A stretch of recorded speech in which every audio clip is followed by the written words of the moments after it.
Seenaa jireenyaa gabaabaa qabsaa'aa bilisummaa Oromoo Jaal Dilbii Mararaa. Arraba nuusoba afaan qawweetti meeqa kan gurame mana hidhaatti badee tokko malee hanga du'aatti meeqa kan qalame eessarratti. Nagaaf jalalli tokkummaan bakka jirtan hundumaatti hunduma keessaniif yaa ta'u. Yaar'aa seenaa gabaabaa Jaal Dilbii Mararaa isiniif qabadheen dhiyaadheeraa hanga xumura qophii kanaatti na hordofaa. No hin beekamnu alaagaadhaani nu Oromoodha anu beekani nu rabaasobaa nu gabroomsani laamu arrabaa hayi nu gowwomsani.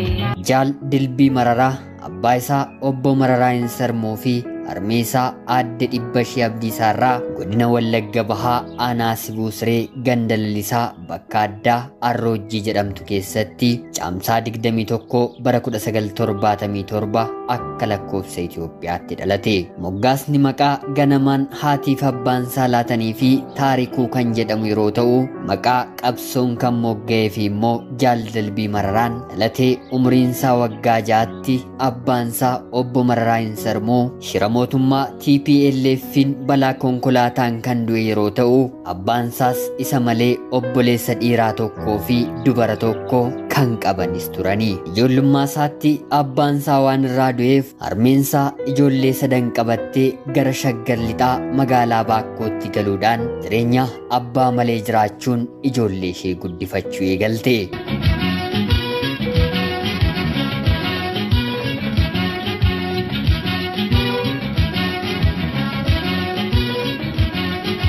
Akkuma umriin isaa barnootaaf ga'eenis Jaal Dilbiin mana barumsaa sadarkaa tokkoffaa Baakkootti barnoota isaa tokko jedhee jalqabe. Jaal Dilbiin mana barumsaa keessatti barataa cimaa fi kan amala gaarii qabu waan ta'eef barattoota daree isaatiif fakkeenya gaarii ta'uun beekama. Barnoota isaa sadarkaa tokkoffaa qabxii olaanaadhaan achuma magaalaa Baakkoo keessatti erga baratee xumuree booda barnoota isaas sadarkaa lammaffaa achumatti barachuu eegale. Jaal Dilbiin harmeen isaa erga Baakkootti galtee heerumtee ijoollee dubaraa 2 fi dhiira 1 yogguu dabalataan godhattu walumaa galatti obbolaa 5 haati isaa kan deesse qaba ture. Haa ta'u malee Jaal Dilbiin mana isaanii keessatti ijoollee kanaaf takka akka obboleessaa takka immoo akka abbaa ta'uudhaan sadoo jireenya isaa ofitti hir'ise ijoollee kana guddisa ture. Taarikuun yookiin Dilbiin umurii isaa ijoollummaa kanatti itti gaafatamaa maatii sanaa ta'ee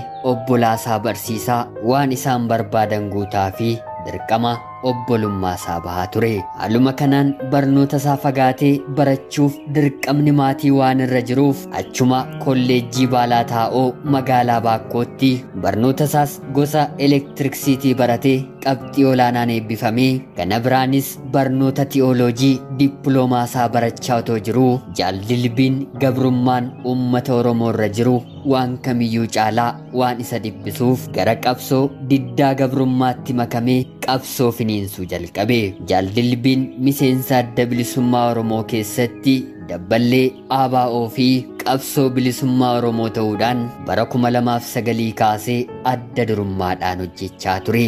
Bara 2010 yeroo dhaabni adda bilisummaa Oromoo biyya galuuf waamichi godhamee fi sanarratti simannaaf otoo deemuu naannoo Buraayyuutti uummanni Oromoo adda bilisummaa Oromoo akka hin simanneef yeroo nafxanyaan karaa cuftee dabarsuu horkitu dargaggoota qeerroo fi qarree isa waliin turan waliin adda durummaadhaan warra nafxanyaa haleeluudhaan nafxanyaa fi doorzeenitti baay'attee reebicha hamaa mormaa ol iddoo 8 buruqsuudhaan gurra isaa isa mirgaas duuchuudhaan lubbuun isaa dirmannaa uummata Oromootiin bakka kufee kaafame. Kanumaanis hospitaala rifaraalaa magaalaa Hambootti erga yaalamee booda fayyuun gara jiruuf jireenya isaa duraatti deebi'e. Erga fayyee manatti galees guyyaa tokkollee otoo hin boqotiin hojii dhuunfaa isaa otoo hin hojjetin hojii Oromummaa hojjechuuf haamilee guutuudhaan kan duraarra itti fufe.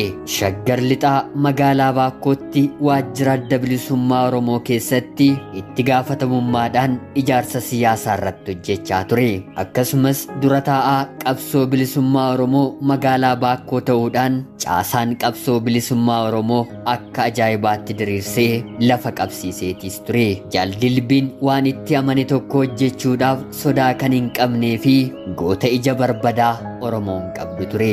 Jaal Dilbiin gaafa qabsoon Oromoo eegalee kaasee yeroodhaa gara yerootti hidhaa fi dararaan garaagaraa mootummaa gabroonfataa kanaan yeroo dararamu gaaf tokkoyyuu garuu haamilee dhabee duubatti deebi'ee hin beeku.